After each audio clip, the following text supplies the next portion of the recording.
अब हम देखेंगे आगे का टॉपिक डायमेंशंस। अब डायमेंशंस क्या होते हैं उसकी डेफिनेशन बाद में लेंगे, पहले कुछ डायमेंशंस निकालते हैं। अच्छा, फंडामेंटल क्वांटिटीज कौन से थे फिर से बताता। First length, mass, time, temperature, current, amount of substance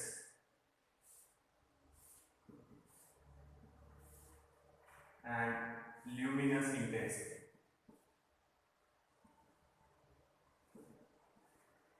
तो ये 7 फंडामेंटल क्वांटिटीज थे, fundamental physical quantities. Length, mass, time, temperature, current, amount of substance and luminous intensity. तो अपन ने बोला था ये ऐसे क्वांटिटीज है जिनका मेजरमेंट और किसी पे डिपेंड नहीं करता। These are the quantities whose measurement does not depend on any other physical quantity, दूसरे किसी भी फिजिकल क्वांटिटी पे डिपेंड नहीं करेगा। ये है फंडामेंटल। पहला वीडियो एक बार लगे तो वापस देख लेना। Fundamental physical quantities, the quantities whose measurement does not depend on any other physical quantity, दूसरे कोई भी फिजिकल क्वांटिटी पे उनका मेजरमेंट डिपेंड नहीं करेगा। दूसरे थे डिराइव्ड। एग्जांपल थे speed, velocity, acceleration, pressure, force etcetera. इनको छोड़ दो, बाकी जो भी याद है वो सब यहाँ। करंट, रेजिस्टेंस, और current one resistance, specific resistance जो भी तुम लोग का हुआ है, पोटेंशियल डिफरेंस, सब यहाँ है। तो ये है डिराइव्ड फिजिकल क्वांटिटीज। तो फंडामेंटल की वापस एक बार डेफिनेशन सुना। The quantities whose measurement does not depend on any other physical quantity, उनका मेजरमेंट दूसरे कोई भी फिजिकल क्वांटिटी पे डिपेंड नहीं करेगा। बट डिराइव्ड फिजिकल क्वांटिटीज की डेफिनेशन थी the quantities whose measurement depends on two और मोर फंडामेंटल फिजिकल क्वांटिटी, यानी इनका मेजरमेंट 2 और मोर फंडामेंटल फिजिकल क्वांटिटीज पे डिपेंड करेगा। यानी तुम इसको या इसको या इसको या इसको या इसको किसी को भी सिंपलीफाई करते जाएंगे तो लास्ट में तुम्हारे पास यही 7 क्वांटिटीज बचेंगे, 2 या 2 से ज्यादा। तो वही डायमेंशन बताएगा कि वो कौन सी फंडामेंटल क्वांटिटी पे डिपेंड कर रहा और कितनी बार। ठीक है, तो अभी डेफिनेशन होने की है, एग्जांपल लेके तो क्लियर समझ में आ जाएगा। ठीक है, तो याद रखना, derived physical quantities are the quantities whose measurement depends on two or more fundamental physical quantities। means इसमें से किसी को भी अगर तुम सिंपलीफाई करते जाओ तो लास्ट में खाली फंडामेंटल फिजिकल क्वांटिटीज ही बचेंगे। ठीक है, सिर्फ फंडामेंटल फिजिकल क्वांटिटीज ही बचेंगे। तो कौन से क्वांटिटीज बचेंगे, कितना बचेंगे, लेंथ है, मास है, टाइम है, कौन कौन है, ये बताएगा कौन, डायमेंशन। ठीक है, तो वो लेते हैं ये बेटा है। तो अब डायमेंशंस देखो।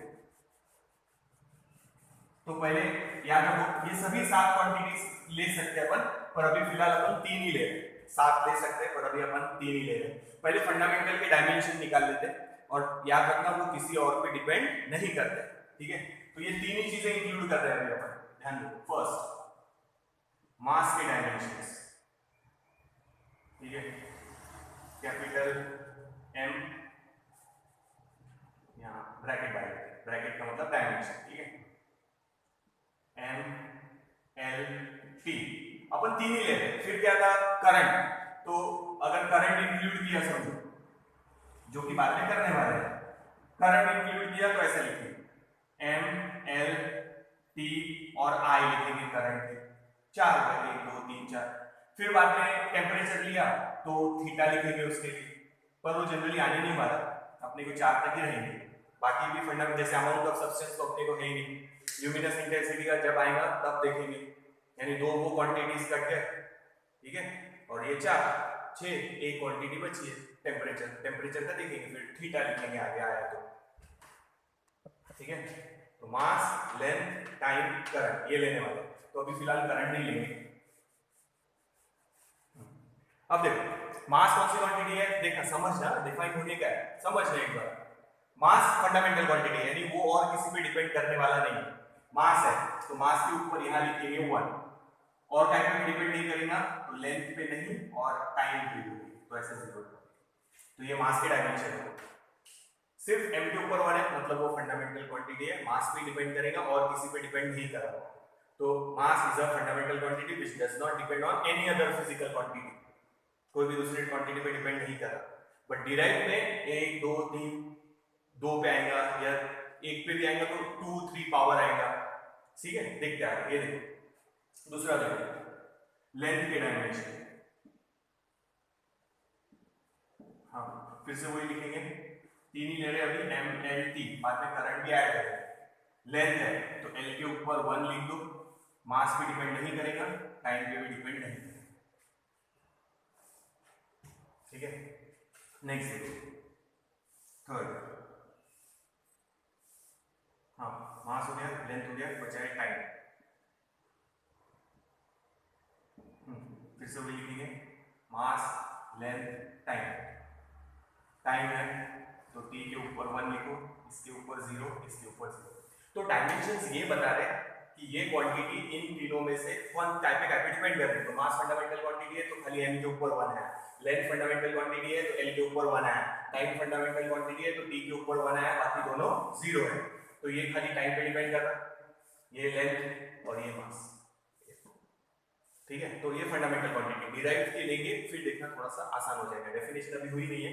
तो याद रखो डायमेंशन ये बताएगा कि वो क्वांटिटी जो भी लिखेंगे अपन यहाँ पे, जैसे मैं 3 क्वांटिटी लिए, वो क्वांटिटीज फंडामेंटल क्वांटिटी पे कैसे डिपेंड करते हैं। अब ये तो फंडामेंटली क्वांटिटी है तो सिर्फ m के ऊपर 1 आया मास के लिए, लेंथ के लिए l के ऊपर 1 और टाइम के लिए t के ऊपर 1। दूसरे क्वांटिटीज अब लेंगे तो उसमें समझना अच्छे से, ये समझ में आया। तो ये मास के डायमेंशन, ये लेंथ के डायमेंशन और ये टाइम के डायमेंशन। डायमेंशन नोट करते जाओ, रजिस्टर रखो साथ में भी और डायमेंशन नोट करो। बाद में आप लोगों को डायमेंशन की पूरी एक लिस्ट बनाना है और वो लिस्ट जहां आप पढ़ने बैठते वहां वो पेस्ट कर लेना, क्योंकि ये जो डायमेंशंस अपन अब शुरू किए हैं ये बेसिक डायमेंशंस है। ये डायमेंशन अगर आपको याद है तो आप नए क्वांटिटी के डायमेंशंस निकाल पाएंगे, क्योंकि फिल इन द ब्लैंक में भी आ सकता है या ऐसे भी आ सकता है, डिफाइन और यूनिट लिखो और डायमेंशन लिखो, तो हर क्वांटिटी नई क्वांटिटी के डायमेंशंस लिखने पड़ेंगे। तो कैसे निकालना वो तो अभी आप लोगों का हो ही जाएगा, पर साथ साथ में लिखते जाओ और पूरा होने के बाद फाइनल डायमेंशंस की एक लिस्ट बना लेना बाद में, ठीक है। तो ये देखो एक बार, तो ये फंडामेंटल क्वांटिटी के हो गए, फंडामेंटल क्वांटिटी के डायमेंशंस हो गया, फंडामेंटल फिजिकल क्वांटिटीज के डायमेंशन वो किसी और पे डिपेंड नहीं करते, इसीलिए सिर्फ मास के लिए m के ऊपर 1 आया, लेंथ के लिए l के ऊपर 1 आया, टाइम के लिए t के ऊपर 1 आया, बाकी क्वांटिटी 0 है मतलब उनके ऊपर वो डिपेंड नहीं करते, ठीक है। अब डिराइव्ड फिजिकल क्वांटिटीज के लिए देखना, ये हटा रहे हैं। अब देखो ध्यान दो, यूनिट भी साथ साथ में लिखते जाएंगे। मास है, मास का ऐसा यूनिट है केजी, लेंथ है l, लेंथ का यूनिट मीटर, और टाइम है t, तो केजी मीटर से। अब ये मिटा दे, अब डिराइव्ड के लेंगे वो ज्यादा इंपॉर्टेंट है, ये तो बेसिक है। अब डिराइव्ड के जो शुरू करेंगे वो ध्यान से देखना।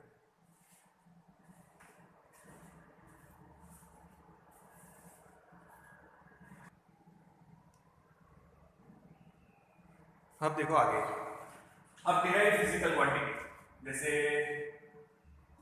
एरिया ले लेते हैं। एरिया का कोई भी फॉर्मूला याद करो, कोई भी एरिया का, ट्राइंगल का क्या था, half into base into height, ठीक है।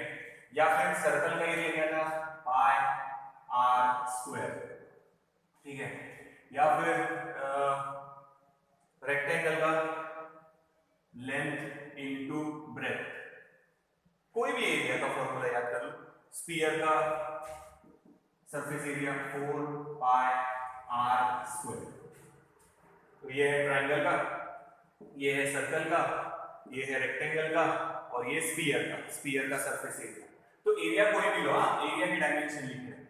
अब ध्यान से देखना, एरिया कौन सी क्वांटिटी है, derived physical quantity, it depends on 2 और मोर फंडामेंटल फिजिकल क्वांटिटी। अब ध्यान दो, वही लिखे वापस से एम एल टी, कोई भी फॉर्मूला लो, ये लो ये लो ये लो या ये लो, ठीक है।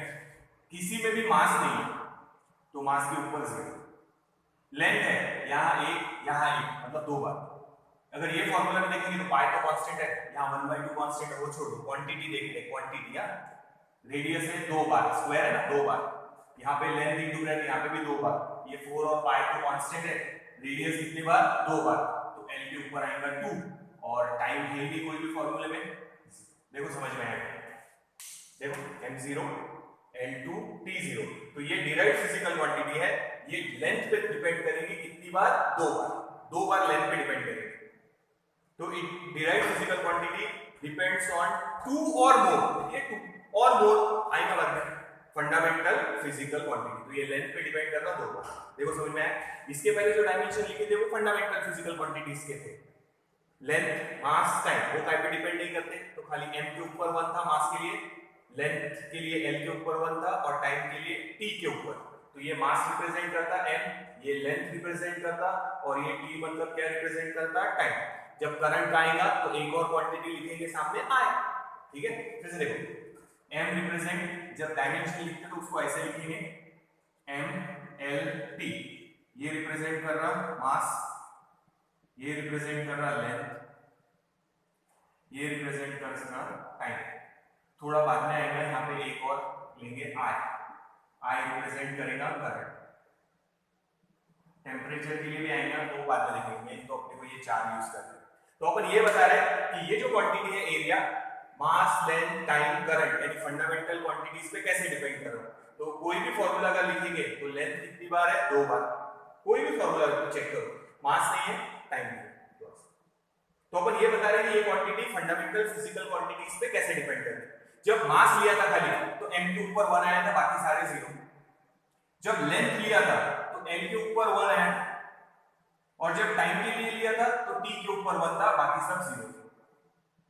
जब टाइम के लिए लिया तो वो फंडामेंटल थे, बाकी काय पे डिपेंड नहीं कर रहे थे, तो टाइम के ऊपर 1 था जब टाइम के लिए लिखा था, लेंथ के लिए जब लिखा था तो लेंथ के ऊपर 1 था, मास के लिए लिखा था तो मास के लिए 1 था। तो अब डिराइव्ड फिजिकल क्वांटिटीज के लिए ले रहे हैं, इट डिपेंड्स ऑन 2 और more fundamental physical quantities.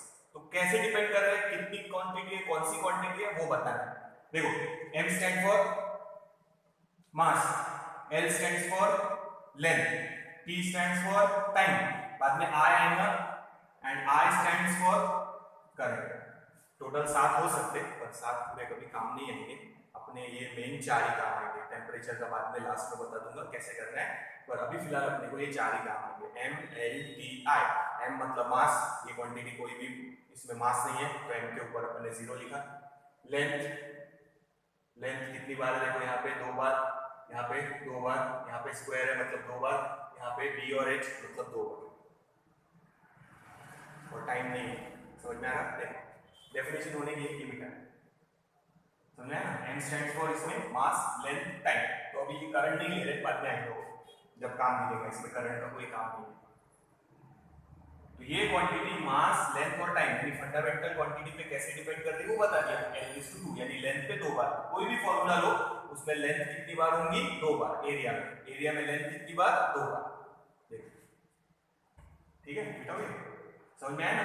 m stands for mass, l stands for length, t stands for time, current अभी नहीं आएगा हटाइए, तो ये 3 याद रखो।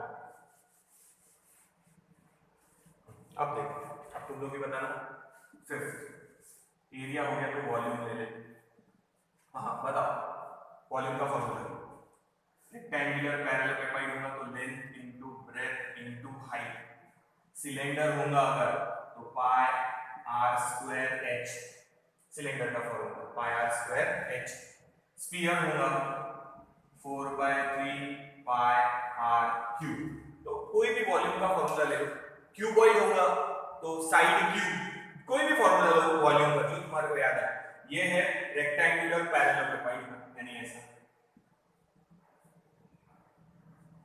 लेंथ, ब्रेथ और हाइट वॉल्यूम, ये है सिलेंडर का पाई आर स्क्वायर एच, ये है स्फीयर का वॉल्यूम 4/3 पाई आर क्यूब। तो अपने को फॉर्मूला कोई भी याद आया तो चलता, ठीक है। अब वॉल्यूम के डायमेंशन लिख रहे, मतलब वो कौन सी फंडामेंटल क्वांटिटी पे डिपेंड कर रहा है ये बता रहा है, ठीक है। तो ये वॉल्यूम के डायमेंशन, ये ब्रैकेट एरिया मतलब डायमेंशन, फंडामेंटल क्वांटिटी कौन से m stands for mass, s stands for length, t stands for time. Current का भी नहीं लेंगे इस फॉर्मूले में या इस फॉर्मूले में या इस फॉर्मूले में। मास है नहीं है, जीरो। लेंथ है कितनी बार देखो, 1 2 3। लेंथ ब्रेथ हाइट कुछ भी है तो लेंथ ही है वो। रेडियस है 2 बार और हाइट है 1 बार, मतलब लेंथ फिर से 3 बार। पाई तो कांस्टेंट है, कांस्टेंट नहीं है, जो टर्म है वो देखो 4/3 पाई कांस्टेंट, r क्यूब रेडियस 3 बार। तो कोई भी फॉर्मूला लेंगे तो लेंथ कितनी बार है, 3 बार, और टाइम नहीं है। तो वॉल्यूम डिपेंड कर रहा फंडामेंटल क्वांटिटी कौन सी, लेंथ, और कितनी लेंथ है उसमें, 3 बार लेंथ आएगी। ठीक है, देख लो कोई भी फॉर्मूला। अब यूनिट लिखते जाओ। लेंथ का यूनिट क्या है, मीटर, पर स्क्वायर है तो स्क्वायर। लेंथ का यूनिट मीटर, पर क्यूब है तो क्यूब। देखो एरिया का यूनिट मीटर स्क्वायर है और लेंथ वॉल्यूम का यूनिट मीटर क्यूब। समझ में आया? तो ये अपन लिख रहे हैं फंडामेंटल फिजिकल क्वांटिटी पे ये कैसे डिपेंड करते हो। तो कौन सी फंडामेंटल फिजिकल क्वांटिटी लिए है, मास, लेंथ एंड टाइम। तो अभी जो दो फॉर्मूले लिए हैं उसमें इस पे डिपेंड नहीं कर रहा है पे, मास खाली लेंथ पे है। अब आगे लेंगे तो उसमें मास भी आएगा, टाइम भी आएगा।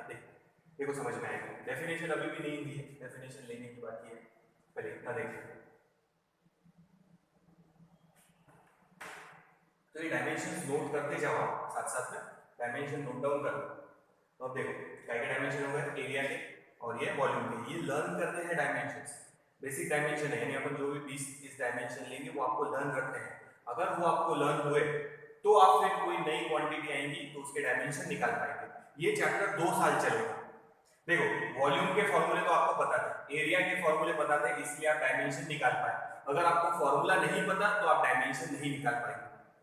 अगर आपको फॉर्मूला ही नहीं दूं वॉल्यूम का क्या है तो फिर आप डायमेंशन नहीं निकाल पाएंगे। आपको क्या पता कौन सी चीज या कौन सी फंडामेंटल क्वांटिटी पे डिपेंड कर रहे हैं। तो इसीलिए जब नई क्वांटिटी आएंगी अपने को 11th में 12th में, तो जो भी नई क्वांटिटी अपन डिफाइन करेंगे और उसका फॉर्मूला अपन डिराइव करेंगे तो उसके सबसे पहले डायमेंशंस और यूनिट लिखेंगे। तो ये हो गए यूनिट, ये हो गए उसके डायमेंशंस।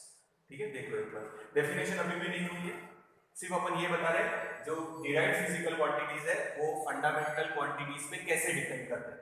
तो एरिया डिपेंड करता कौन सी फंडामेंटल क्वांटिटी पे, लेंथ पे 2 बार। वॉल्यूम डिपेंड करता फंडामेंटल क्वांटिटी कौन सी, लेंथ, कितनी बार, 3 बार। देखो 1 2 3 r स्क्वायर और a h, ये भी हाइट मतलब लेंथ ही होता, 3 हो गए। रेडियस क्यूब यानी 3। देख लो फिर आगे लिखते दूसरा।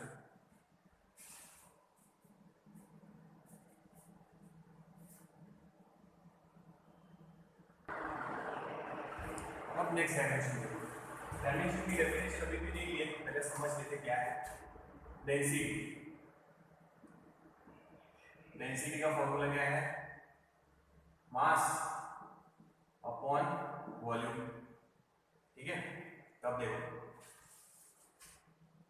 मास, डेंसिटी के डायमेंशन रो, रो से डिनोट करते जनरली, या अभी अपन डेंसिटी लिख लेते एक बार।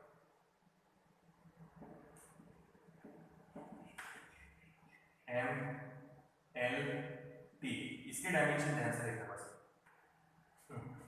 मास है फॉर्मूले में है, एक बार मास है और अपॉन में वॉल्यूम है। वॉल्यूम के डायमेंशन इसके पहले निकाले। वॉल्यूम में क्या था, एल के ऊपर 3 था ना, एल के ऊपर 3।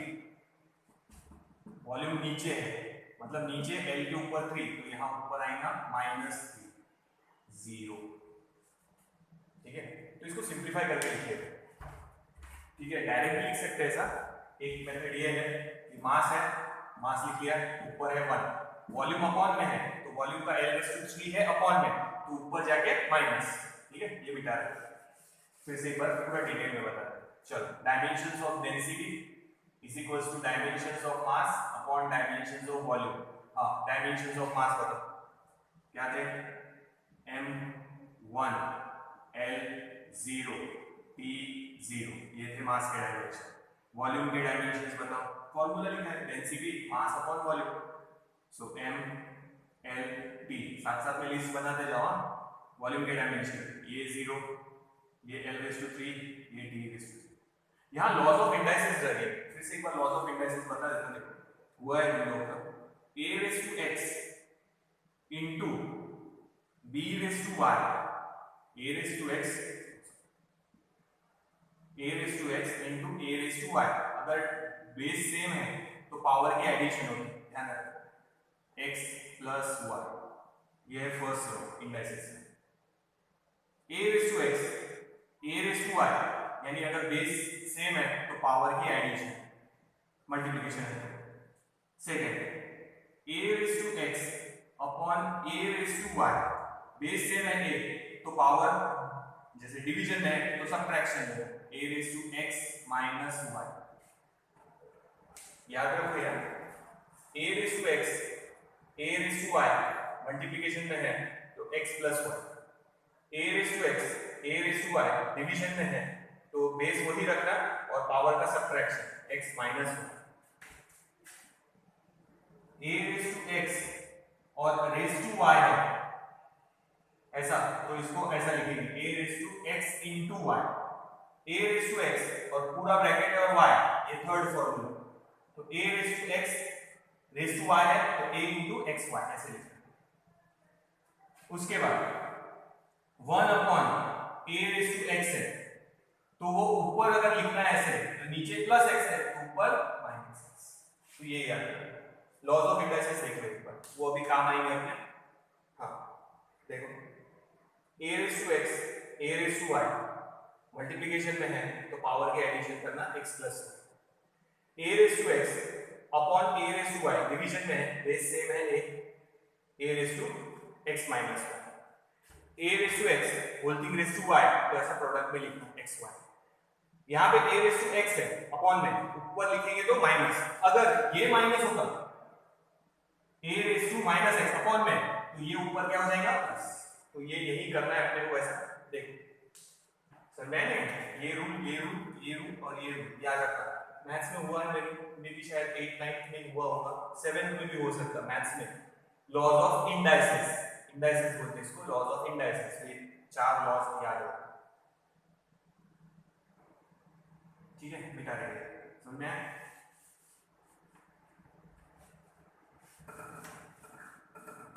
हाँ यहाँ पे 1 है, m के ऊपर देखो m की टर्म m के साथ, तो m के ऊपर क्या है 1, ये अब ये अपॉन में है 0, ऊपर जाके क्या हो जाएगा माइनस, समझ में आया? बाजू में लिख लेते हैं, चलो यहाँ पे फाइनल आंसर लिखेंगे m l t। हाँ m के ऊपर क्या है देखो 1, ये 0 ऊपर लेके जाएंगे तो माइनस करना इंडाइसेस के हिसाब से, m की टर्म m के साथ तो 1 माइनस 0 इज 1। l के ऊपर देखो क्या है, यहाँ है 0, ये 3 ऊपर जाके माइनस 0 माइनस 3 क्या बचेगा माइनस 3, ये 0 तो कोई प्रॉब्लम ही नहीं है।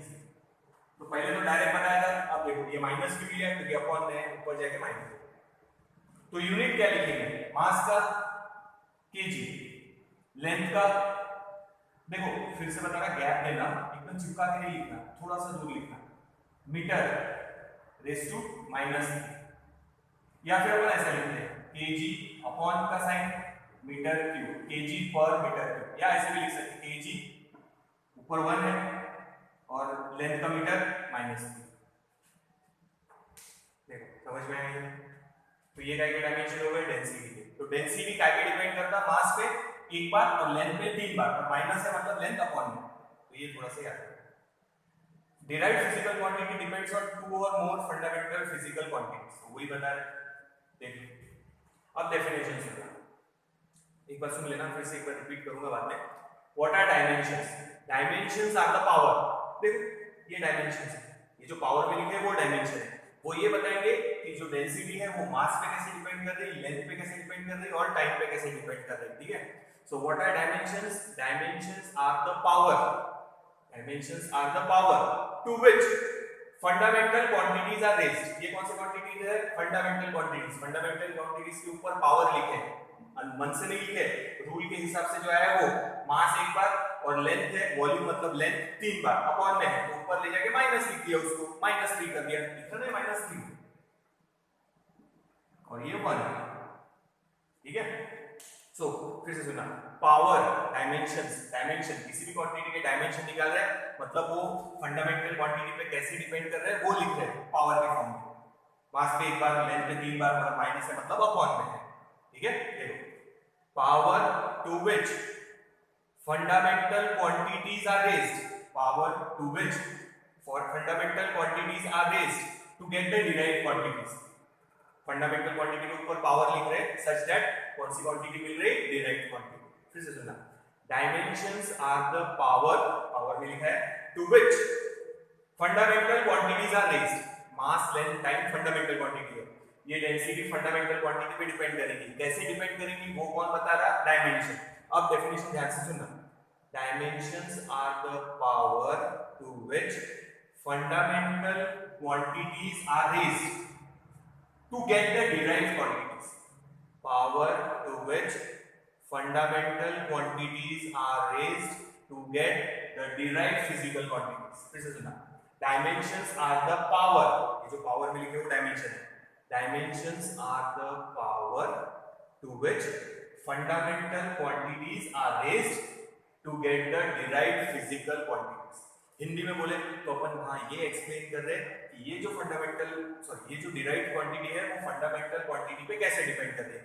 तो ये जो बता रहा फंडामेंटल क्वांटिटी, मास एक बार, लेंथ 3 बार, अगर माइनस है तो अपॉन में टाइम पे डिपेंड नहीं कर रहे, तो ये बता, तो इसी को बोलते हैं डायमेंशंस। ठीक है, दूसरी भी डेफिनेशन है, ये वापस एक बार सुनना कंटिन्यूएशन में, power to which fundamental quantities are raised to get the derived quantity. या देखो ये यूनिट लिखा है, वही डायमेंशन है, m का यूनिट केजी, लेंथ का यूनिट मीटर, मास के ऊपर 1, लेंथ के ऊपर -3, तो ये लिखा है। या फिर थोड़ा चेंज, वही लाइन है, माइन्यूट सा चेंजेस सुनना, power to which fundamental units are raised, KG fundamental unit है किसका, मास का, मीटर फंडामेंटल यूनिट है किसका, लेंथ का, फंडामेंटल क्वांटिटीज के फंडामेंटल यूनिट्स। ठीक है, ये फंडामेंटल यूनिट्स है, फंडामेंटल यूनिट्स के ऊपर पावर लिखा है। ठीक है, क्यों लिखा है, to get the unit of derived quantity, ये डिराइव्ड क्वांटिटी का यूनिट हो गया। डिराइव्ड क्वांटिटी यहां कौन सी, डेंसिटी, उसका यूनिट क्या हो गया, केजी मीटर रेज़ टू -3 या केजी पर मीटर क्यूब। तो अगर क्वांटिटी वर्ड यूज करेंगे तो दो जगह क्वांटिटी वर्ड यूज करना पड़ेगा, अगर यूनिट वर्ड यूज करेंगे तो दोनों जगह डेफिनेशन में यूनिट वर्ड यूज करना पड़ेगा। बाकी लाइन सेम है, फिर से सुनना, पावर इसके जैसी है, सुनो ध्यान से, power to which fundamental units आ गया, fundamental units are raised to get the derived units, या फिर fundamental quantities are raised to get derived quantity. तो क्वांटिटी बोलेंगे तो क्वांटिटी लेना, यूनिट बोलेंगे तो यूनिट बोलना। फिर से सुनना, दोनों डेफिनेशन कंटिन्यूएशन हो रहा, ध्यान से सुनो और लिखो। Dimensions can be defined as, first definition, power to which fundamental quantities are raised to get the derived physical quantity. ठीक है, दूसरी definition, dimensions are the power to which fundamental units are raised to get the derived units. ठीक है, देखिए तो ये fundamental quantity है, मास जैसे बता देता, एल लेंथ और टी मतलब टाइम। तो इन फंडामेंटल क्वांटिटीज पे डेंसिटी कैसे डिपेंड कर रहे हैं वो अपन बता रहे हैं, जो बता रहे हैं वो बोल रहे dimensions. Dimensions are the power to which fundamental quantities are raised to get the derived quantities, और power to which fundamental units are raised to get the derived units, to get the derived units।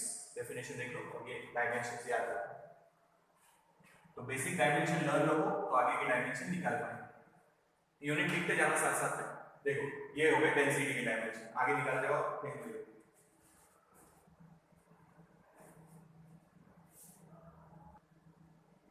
अब देखो next dimension speed के लिए, देखो density हो गया, area हो गया, वॉल्यूम हो गया, डेंसिटी हो गया। अब ले रहे हैं स्पीड या वेलोसिटी। स्पीड का फॉर्मूला क्या है, डिस्टेंस अपॉन टाइम। तो इसकी डायमेंशन डायरेक्ट लिख लेंगे, स्पीड के डायमेंशंस। हाँ बताओ, चलो तुम लोग बताओ, mlt सोचो क्या आएगा, फॉर्मूला देखो। हाँ डिस्टेंस है, डिस्टेंस मतलब होता लेंथ, मास है क्या, टाइम है नहीं है, मास के ऊपर डाल देंगे इसलिए, लेंथ है, डिस्टेंस ऊपर ही है तो यहां आएगा 1, टाइम है अपॉन में है तो यहाँ डेफिनेटली आएगा -1, ठीक है। देखो आया ध्यान में? हाँ, यूनिट लिख लो साथ साथ में। यूनिट क्या आएगा बताओ? लेंथ का मीटर और टाइम का s⁻⁻1। दूर रखना, बाद में बताऊंगा दूर क्यों रखना है। ये गैप देना, ये गैप या तो डैश देना, गैप देना। इसका यूनिट अलग, इसका यूनिट अलग है, इसका भी रहा तो अलग, थोड़ा दूर दूर। मीटर सेकेंड रेज़ टू -1 या अपॉन में लिखो मीटर पर सेकेंड, ये तो अपने को पता ही है ऐसे, पर ऐसे भी लिखा तो चल। ऐसे 0 ये 1 ये -1, तो ये m⁻⁻1 s⁻⁻1 डायमेंशन ही है समझो ये भी, पर अपन यूनिट ऐसा लेते हैं। ये हो गया एक। उसके बाद एक्सेलरेशन के डायमेंशंस देखो। एक्सेलरेशन के डायमेंशंस नंबर देखना कौन सा आता वहां पे, वही डायमेंशन के नंबर डाल देना। हाँ, एक्सेलरेशन का फॉर्मूला क्या है? फॉर्मूले देखो मालूम होने चाहिए। जो पुराने डायमेंशन है वही ले रहे हैं, नए डायमेंशन मैं निकालने के लिए नहीं बोलूंगा जब तक फॉर्मूला नहीं होगा। तो अपन अभी वही डायमेंशन लेने वाले हैं जो 9th और 10th में तुम्हारे हो चुके हैं क्वांटिटीज। प्रेशर हो चुका है, पावर हो चुका है, एनर्जी हो चुका है, तो उनके ही डायमेंशंस निकालने वाले, ठीक है। तो अब ये देखो एक्सेलरेशन के डायमेंशन फॉर्मूला क्या है याद करो, वेलोसिटी अपॉन टाइम। एक्सेलरेशन के डायमेंशन क्या है? वेलोसिटी। फॉर्मूला क्या है? Velocity upon time. तो वेलोसिटी के डायमेंशन अपॉन टाइम के डायमेंशन लेंगे, acceleration is equals to velocity upon time.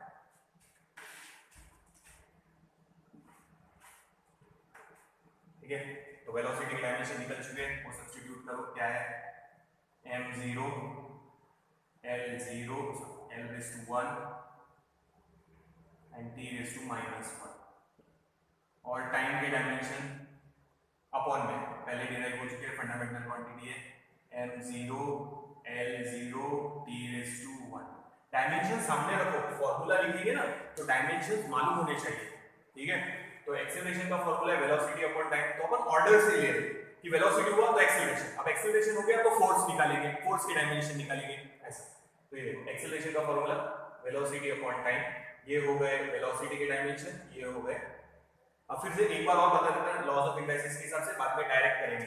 तो यहां लिखेंगे एक्सेलरेशन के final dimensions m l p, ठीक है। देखो दिख रहा है वहां, ठीक है। अब देखो m के लिए ये 0 है, अपॉन में भी m के ऊपर 0 है, तो 0 0 - 0 इज 0, तो m का हो गया 0। l के ऊपर यहाँ क्या है देखो 1, नीचे क्या है 0, तो ऊपर जाके वो हो जाएगा माइनस। लॉस ऑफ इंडाइसिस ये 1 है, ऊपर ही है ये 0।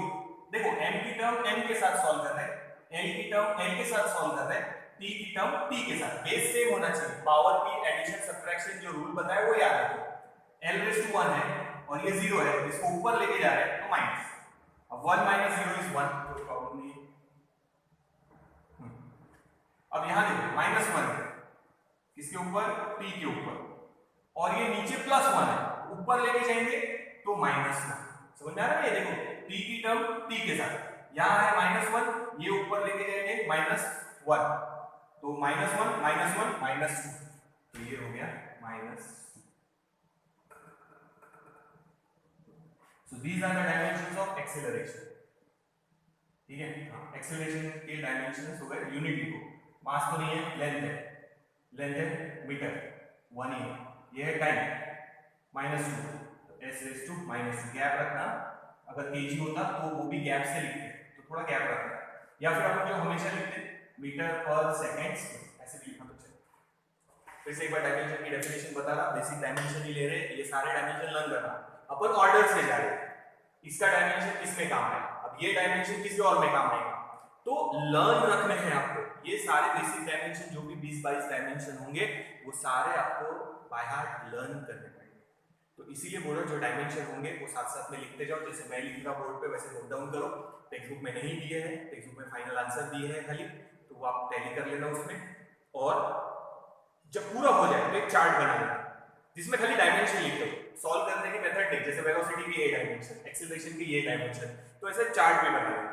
और जहां स्टडी करते हैं आप लोग वहां वो चार्ट चिपका लेना, वो डायमेंशन लर्न करने हैं आपको, ठीक है। तो ये देखो फिर से एक बार डायमेंशन की डेफिनेशन बता देता, यहाँ देखते हैं dimensions are the power, time में लिखे देखो पावर में, power to which fundamental quantities are raised to get the derived quantities, या fundamental units are raised to get the derived units. ये डिराइव्ड यूनिट है, तो इसमें ये भी फंडामेंटल है, ये भी फंडामेंटल है, दो फंडामेंटल मिलके डिराइव्ड यूनिट बना है, तो वही अपन बोल रहे हैं कि उनको बोलते हैं डायमेंशन। इन शॉर्ट हिंदी में अगर बोलेंगे अपन कि डायमेंशंस क्या है, तो डायमेंशन वो क्वांटिटी है जो अपने को ये बताएंगे कि जैसे स्पीड है, एक्सेलरेशन है, वो फंडामेंटल क्वांटिटीज पे कैसे डिपेंड करेंगे और उनके यूनिट भी निकाला जाएगा। देखो power to which dimensions are the power to which fundamental quantities are raised to get the derived quantities, quantity word वापरा तो लास्ट में भी quantities, ठीक है। या फिर दूसरी definition, dimensions are the power to which fundamental units are raised to get the derived units, to get the derived units।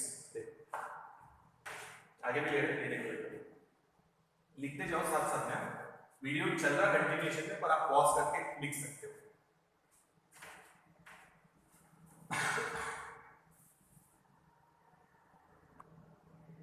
जो डायमेंशन हुए हैं उनकी लिस्ट बनाते जाओ, जैसे एरिया के डायमेंशन ऐसे लिखना है तुम लोगों को लिस्ट में।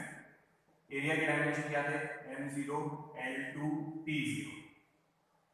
वॉल्यूम के डायमेंशंस क्या थे, m0 l3 t0। फिर निकाले डेंसिटी के डायमेंशंस, m1 l-3 t0, ठीक है। उसके बाद स्पीड के dimension, m0 l1 t-1। Acceleration के डायमेंशंस, m0 l1 t-। तो ये ऐसे डायमेंशन की लिस्ट बनाते जाओ साथ में, क्योंकि ये डायमेंशन आगे काम आएंगे। आप देखो आगे डायमेंशन निकाल रहे हैं फोर्स,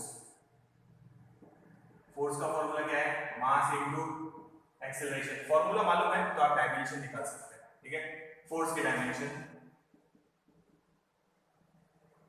अब यहाँ मल्टीप्लिकेशन में देखना, अभी तक जो अपन ने लिए उसमें डिवीजन में था, लॉज ऑफ इंडाइसेस लगाए, ठीक है, मैं बता दूंगा अभी। ये भी मास के डायमेंशन हो चुके हैं, इसके पहले लिख देते, वो भी डाल देते, चलो वो भी लिस्ट में डालना।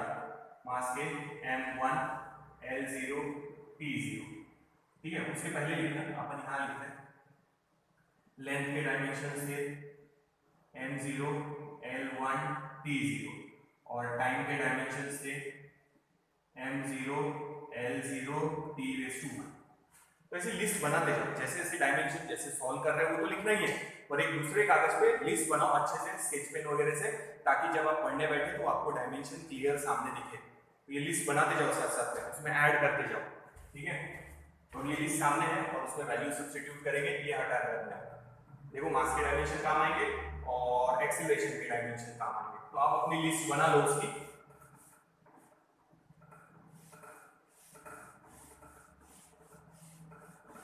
तो डायमेंशन में अपन क्या बता रहे हैं कि वो फंडामेंटल क्वांटिटीज पे कैसे डिपेंड करेंगे। तो dimension indicates that how that derived quantity depends on fundamental physical quantity, ठीक है। मास के डायमेंशन इनटू एक्सीलरेशन के डायमेंशंस, ठीक है। फोर्स के डायमेंशन निकालना है, ये दोनों एक्सीलरेशन और मास के डायमेंशन अपने को पता है। मास के डायमेंशन देखो क्या है, तुम्हारी लिस्ट में देखो m1 l0 t0, मैच करते जाओ। हाँ, एक्सेलरेशन के डायमेंशन m0 l1 t-। अब ये मल्टीप्लिकेशन है, तो यहाँ पे भी लॉज ऑफ इंडाइसेस ही लगाएंगे। सबसे पहले m का देखो, यहाँ लिख देते final answer m l t। m के ऊपर यहाँ 1 है, m की टर्म m के साथ है मल्टीप्लिकेशन में। अब मल्टीप्लिकेशन में अगर बेस सेम है तो पावर की क्या करते हैं, एडिशन, 1 + 0। देखो m के ऊपर 1 है, m के ऊपर 0 है, लॉज ऑफ इंडाइसेस बताए हैं। अगर मल्टीप्लिकेशन में है तो एडिशन करना और डिवीजन में रहे तो सब्ट्रैक्शन। तो अभी यहाँ मल्टीप्लिकेशन में m की टर्म m के साथ सॉल्व करो, l की टर्म l के साथ सॉल्व करो और t की टर्म t के साथ सॉल्व करो, ठीक है। m के ऊपर 1 है, m के ऊपर 0 है, 1 + 0 विल बी 1, दिख रहा ना। l के ऊपर देखो, L के ऊपर यहाँ है 0, ठीक है, यहाँ L के ऊपर 1 है, मल्टीप्लिकेशन में इसे प्लस ही करेंगे तो 0 + 1 इज अगेन 1, यहाँ T के ऊपर 0 है, यहाँ T के ऊपर -2 है, अब एडिशन ही है तो माइनस तो माइनस ही रहेगा, प्लस ऐसे डबल लगे तो -2, तो 0 -2 इज -2।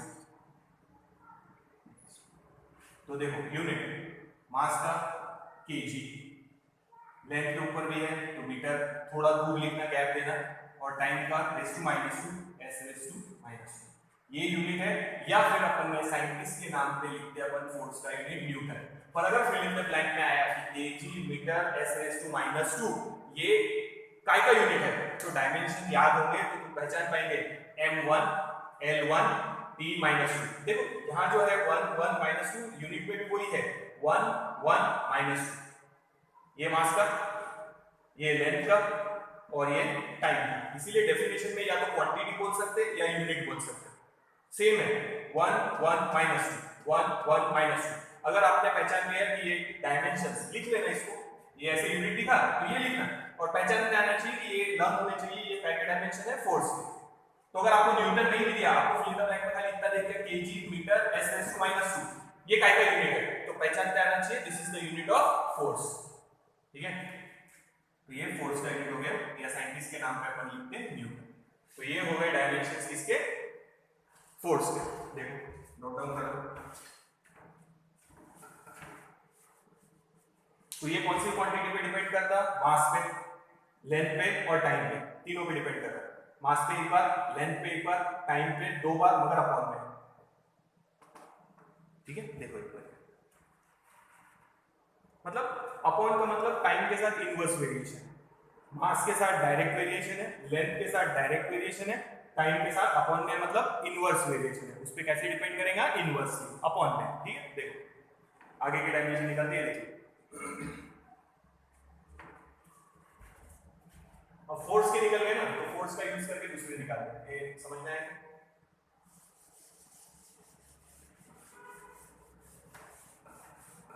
ये डायमेंशन फोर्स की m1 l1 t -2 लिस्ट में ऐड करते जाओ डायमेंशन।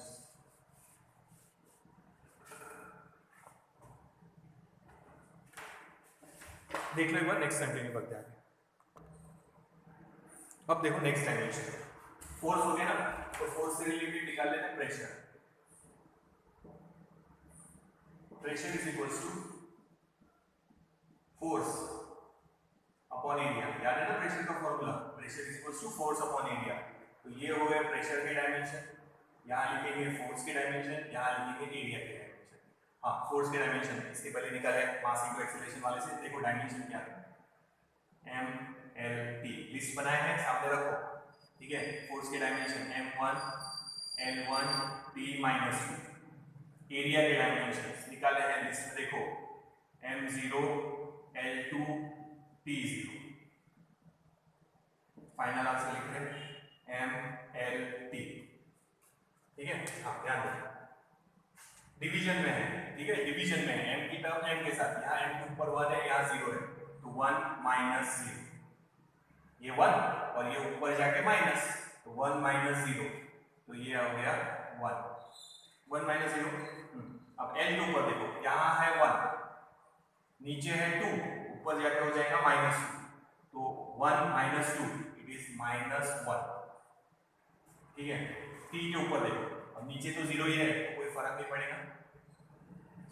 m की टर्म m के साथ, l की टर्म l के साथ, t की टर्म t के साथ, और लॉज ऑफ इंडाइसेस से, लॉज ऑफ इंडाइसेस से देखो, तो ये हो गया, ये हटा है, t का इसलिए लिखा क्योंकि अपॉन में 0 है, तो इसमें कोई फर्क पड़ेगा नहीं, ठीक है।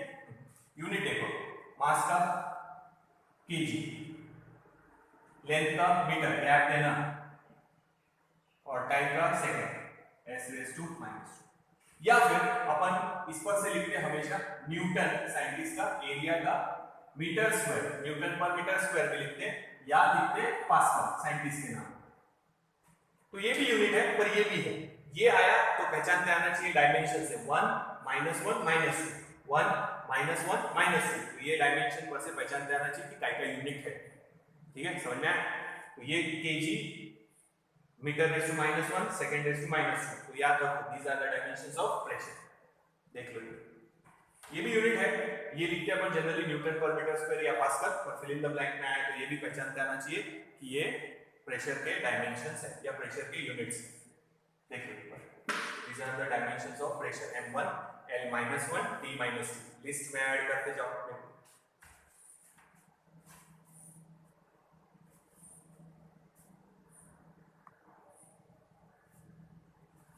देखो और भी डायमेंशंस है बहुत सारे, फिर से बोल रहा बेसिक 9th और 10th काइनेटिक एनर्जी का फॉर्मूला, पोटेंशियल एनर्जी का फॉर्मूला, लीनियर मोमेंटम का फॉर्मूला, रेजिस्टेंस वाला फॉर्मूला, ओम्स लॉ, ये सब एक बार पढ़ लो क्योंकि उनके भी डायमेंशंस निकालने वाले हैं। फॉर्मूला मालूम होना चाहिए और डायमेंशंस लर्न करने हैं। तो 9th और 10th की बुक निकालो, उसमें फिजिक्स के जो भी चैप्टर है उनके फॉर्मूले देख लो एक बार खाली, ठीक है। तो कल kinetic energy, potential energy, work done, इन सब के डायमेंशंस निकालेंगे, ठीक है। तो आज इतने डायमेंशन है, इतने डायमेंशन एक बार देख लो और उनकी लिस्ट बनाओ। अभी और भी बाकी है, बेसिक डायमेंशन होने बाकी है, तो जब बेसिक डायमेंशन हो जाएंगे फिर आगे कंटिन्यू करेंगे। तो बचे हुए डायमेंशन नेक्स्ट लेक्चर में कंटिन्यू करेंगे, ठीक है। तो इसके बाद अपन एनर्जी के डायमेंशन लेंगे, वर्क के डायमेंशन लेंगे, रेजिस्टेंस के डायमेंशन निकालेंगे, करंट के निकालेंगे, चार्ज के निकालेंगे। तो जो बाकी है उनके डायमेंशन, पावर के डायमेंशन निकालेंगे, तो वो डायमेंशन नेक्स्ट इसमें कंटिन्यू करेंगे, ठीक है। तो डायमेंशन की लिस्ट बनाते जाओ और 9th और 10th की टेक्स्ट बुक में फिजिक्स के जितने चैप्टर है उनके खाली फॉर्मूले देख लो एक बार, और वो चैप्टर काम आने वाले हैं, पढ़ भी लेंगे तो बहुत ही अच्छा, ठीक है। चलो नेक्स्ट इसमें कंटिन्यू करेंगे।